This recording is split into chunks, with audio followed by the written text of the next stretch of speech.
में आपका स्वागत है। आप लोग मोराबादी मैदान पे बैठक किए थे और उसके बाद आप लोग माननीय मंत्री, शिक्षा मंत्री से मिलने आए थे। किन मुद्दों को लेके आए थे? हम लोग देखिए, प्राइवेट स्कूल एसोसिएशन पूरे झारखंड से विभिन्न प्रकार के संगठन के लोग यहाँ एकत्रित हुए हैं, जिसमें हमारे बीच में देखिए झारखंड प्राइवेट स्कूल एसोसिएशन के अध्यक्ष अरविंद जी मौजूद हैं। मैं पासवा का राज्य का कार्यकारी अध्यक्ष मैं हूँ। हमारे पासवा के महासचिव यहाँ हैं, ये भी महासचिव रांची से हैं, ये कोडरमा से आए हैं, चतरा जिला से, रामगढ़ से, हजारीबाग से, विभिन्न जिलों से आज एक ही समस्या लेकर आए हैं कि हम लोगों के लिए जो नोटिस निकाला गया है राज्य सरकार के द्वारा कि 15 जनवरी तक आप लोगों को आवेदन देना है मान्यता हेतु। लेकिन मान्यता के लिए जब आप आवेदन करने जाइएगा तो सबसे पहले फंस जाइएगा 75 डिसमिल जमीन शहरी क्षेत्र में, और ग्रामीण क्षेत्र में 1 एकड़ जमीन आपको दिखाना है, जो किसी स्कूल संचालक के लिए ये संभव नहीं है। ठीक है, आप बोल रहे किसी संचालक के लिए संभव नहीं है, लेकिन बहुत सारे सीबीएसई आईसीएसई के स्कूल इस आहता को करते हैं। इसका अर्थ है क्या वो लोग पूरा नहीं किए हैं और उनको मान्यता मिल गया है? यही तो बात सरकार को समझना है कि आखिर इसमें 1 एकड़ और 75 डिसमिल जो रखा गया है वो इसलिए रखा गया है कि अडानी अडानी हो जाए, टाटा टाटा हो जाए, जो अमीर वर्ग के हैं वो लोग अपने बच्चे को पढ़ा सकें। लेकिन जो मोहल्ले टोले में स्कूल चलता है उसके बारे में सरकार सोचे वो कहाँ से 1 एकड़ जमीन ला के देगी, कहाँ से 75 डिसमिल जमीन देगी। लेकिन जो सब्जी बेचने वाले हैं, जो ठेला चलाने वाले हैं, जो मजदूरी करने वाले हैं, जो 2500, 3000, 4000 फीस महीना गुरु नानक में, डीएवी में, ऑक्सफोर्ड में नहीं दे सकते हैं, वो 300 रुपया में अपने बच्चे की इच्छा कैसे पूरा कर सकते हैं? ये तो बहुत अच्छा काम हो रहा है। ये छोटे विद्यालय जो है ऐसे बच्चों को पढ़ा रहे हैं जिनकी इच्छा जो है गार्जियन की है कि हम मोहल्ले में पढ़ा करके सीबीएसई और जैक हम एग्जाम दिलवा दें। प्रश्न आता है कि छोटे छोटे स्कूल है वो सीबीएसई आईसीएसई की मान्यता को नहीं करते, लेकिन 10th के बच्चे को परीक्षा कैसे दिवाएंगे? उनको दिलाने का एक रास्ता बना हुआ है। आप 10th तक तैयारी करवा करके किसी बड़े स्कूल के साथ टाई अप करके आप वहां से रजिस्ट्रेशन करा सकते हैं। ऐसा बहुत लोग करते हैं, क्योंकि देख रहे हैं कि बच्चे अगर हम पर आश्रित हैं और 500 रुपये में उनको हम सारी सुविधा दे देते हैं, RS अग्रवाल हम पढ़ा देते हैं 500 रुपये में, तो हमको क्या है? वो ऐसे बच्चों को लाइनअप करके दूसरे विद्यालय से रजिस्ट्रेशन करा करके फिर वहाँ से परीक्षा दिला दिया जाता है। ये भी एक अच्छा शुभ कार्य है कि वो बच्चे जो है डायरेक्ट अगर जाएंगे तो बहुत उनका हनन होगा और बहुत वो पैसा मांगा जाएगा। जैसे विद्यालय जहाँ बच्चा आके सबसे पहले नागरिक क्या होता है, नागरिक का क्या कर्तव्य है, वो शिक्षा। तो क्या आप लोग यही चाहते हैं कि आप भी सरकार के आहता को पूरा करें या उस पर कम बेसी करके उसका मान्यता को लेके चलाए, जिससे वो बच्चा सीखे कि हाँ देश, राज और हमारा क्या कर्तव्य है, हम कानून के रास्ता में चले? ये भी तो हो सकता है। एकदम सही बात है, हम लोग कहाँ उनको विरोध कर रहे हैं। और यहाँ पर 2 तरीके के जो आप बोल रहे हैं, सरकारी विद्यालय और बड़े बड़े सीबीएसई और आईसीएसई बोर्ड से एफिलेटेड विद्यालय।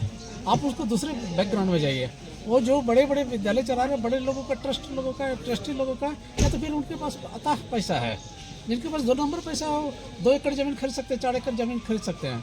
अगर आप हमको उस दायरे में बांधिएगा तो हम झारखंड सरकार से परमिशन क्यों लेंगे? हम सीधे सीबीएसई और आईसीएसई बोर्ड से लेंगे। दूसरी बात, आपने कहा कि बच्चों को हम जो शिक्षा दे रहे हैं, मॉरल साइंस हम लोग भी सिखलाते हैं। हम लोग उनको बतलाते हैं कि आप भारत के नागरिक हैं, आपको नियम कानून से बंधना है। और हम कहाँ से बाहर हैं? हम क्वालिटी एजुकेशन देते हैं, हमारे ऊपर गार्जियन का विश्वास है, हमारे पर ऐसा भी है कि बगल में अगर सरकारी स्कूल है, अगर सरकारी स्कूल इतना अच्छा शिक्षा देता तो हम लोगों की जरूरत क्या पड़ती है? हम लोग कम फीस में गार्जियन को विश्वास में लिए हैं, यही कारण है कि हमारे पास बच्चे आते हैं। दूसरी बात, क्वालिटी एजुकेशन की बात हम लोग साफ साफ बोलते हैं कि हमारे स्कूल के बच्चों को, आप अभी आपने कहा कि 9th 10th में दूसरे स्कूल में जाते या करते हैं, आपको बिलीव नहीं होगा, झारखंड बोर्ड में भी अगर हमारे बच्चे जाते हैं तो वो ग्रेड 1 ही नहीं, A ग्रेड ही नहीं आते, A+ आते हैं। हमारे जो भी विद्यालय के हैं, चाहे सीबीएसई बोर्ड से भी लिखवाते हैं तो उनकी एक ग्रेड बनती है, और वो विद्यालय वाले लोग हम लोग से संपर्क भी करते हैं। और ये हम लोग पूर्ण शिक्षा की बात करते हैं, सिर्फ क्लास 8 तक की बात नहीं करते हैं। हम सरकार से तो मांग करते हैं कि क्लास 8 नहीं, हमको क्लास 10 तक की मान्यता दीजिए। लेकिन जो ज़मीन के क्राइटेरिया जो कुछ बड़े बड़े नियम है, अगर उसमें बांध रहे हैं तब दिक्कत हो रही है। आपको एक बात और बतला दूँ, झारखंड सरकार हमारा पूरा रिपोर्ट लेती है, यू डैश कोड के माध्यम से एक एक बच्चों की रिपोर्ट लेती है। झारखंड सरकार हमारे टीचर्स का रिपोर्ट लेती है। हमारे विद्यालय के टीचर्स ट्रेंड नहीं थे, झारखंड सरकार हमारे सभी टीचर को डीएलएड के माध्यम से उसको ट्रेंड कराया। वो अपना अंग हमको वहाँ पर मान रही है, हम उनको धन्यवाद भी देते हैं। लेकिन जो क्राइटेरिया अभी लागू कर रहे हैं, हम लोग का अभी न्यू एडमिशन का टाइम है, हमारा कोर्स कंप्लीट करने का टाइम है, हमको एग्जाम लेने का टाइम है, फाइनल एग्जाम अभी हमारा होता है। और हम लोग विश्वास के साथ गार्जियन को बोलते हैं कि हम कोर्स कंप्लीट कराएंगे। ऐसे समय में तो हम फंस रहे हैं।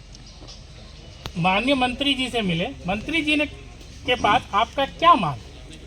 हम लोगों ने मंत्री जी से मांग रखा है निजी विद्यालयों को मान्यता देने के लिए, और हमारा उद्देश्य हम सभी का एक स्वर एक आवाज़ में मांग यही है कि 2009 के आरटीई को जो निःशुल्क बाल शिक्षा अधिनियम के तहत है उनको लागू किया जाए, और 2019 में जो रघुवर सरकार की ने नियमों में संशोधन कर हमें नियमावली में बांध दिया उसको निरस्त किया जाए। विशेषकर ज़मीन की बाध्यता को देखते हुए उसे निरस्त कर समाप्त कर दिया जाए, और निजी विद्यालय को यू डाइस के आधार पर और नियमावली की आहारता को एक समय सीमा अवधि देते हुए मान्यता देने का प्रदान किया जाए।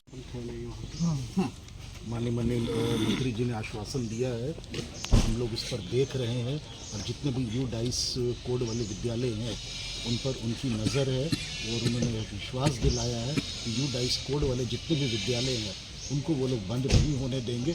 हाँ, जहाँ तक ज़मीन की बात आ गई है, क्योंकि ये खुद भी मान रहे हैं कि 75 डेसिमल ज़मीन कोई कम ज़मीन नहीं होता है। अगर 75 डेसिमल ज़मीन में अगर मुझे भी विद्यालय चलाना होगा, और अगर मैं कहीं से कर्जा लेकर के करूँगा, तो फिर मैं 500 रुपये फ़ीस वाले बच्चों को नहीं पढ़ाऊँगा। मैं भी खोजूँगा जो 3000 4000 महीने का फ़ीस दे, फिर गरीब का बच्चा कहाँ जाएगा।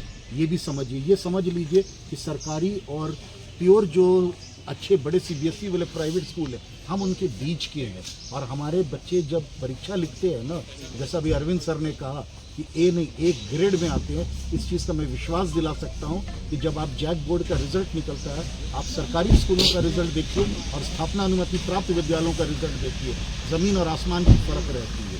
धन्यवाद।